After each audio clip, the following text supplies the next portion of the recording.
Charles Bourg, Saint-Charles. Merci, Monsieur le Président.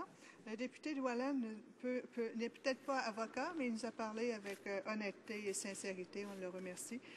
Je me souviens de cet épisode de Lockheed Martin. Tout le pays en a entendu parler d'un océan à l'autre. Un propriétaire qui défend sa propriété, qui devient lui-même, doit répondre lui-même à la cour et devient la victime. Ce matin, j'ai questionné sur le mot « raisonnable ». Vous en avez longuement parlé.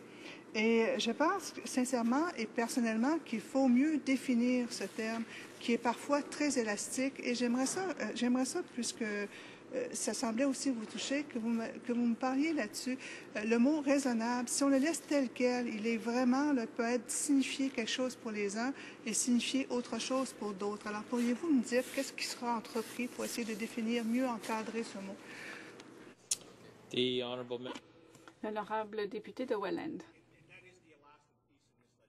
Oui, effectivement, c'est l'aspect discrétionnaire de la loi, c'est l'aspect encore mal défini. Je pense que nous sommes tous d'accord sur le reste de la loi.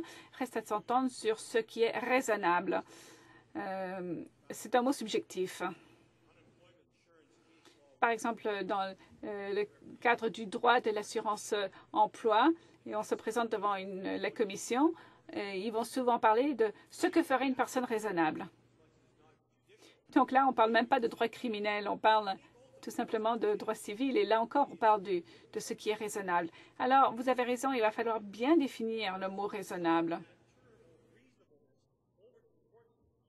Sinon, à défaut de bien définir le mot raisonnable nous-mêmes, eh bien, ce sont les tribunaux qui vont s'en charger.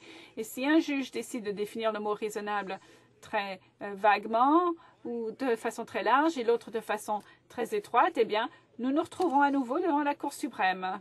Et c'est justement ce qu'on essaie d'éviter par ce projet de loi. Donc, vous avez raison. Enfin, notre collègue a absolument raison. C'est certainement le tendon d'Achille de ce projet de loi. Qu'est-ce qui est raisonnable? Et si nous n'arrivons pas à nous entendre sur ce qui est raisonnable,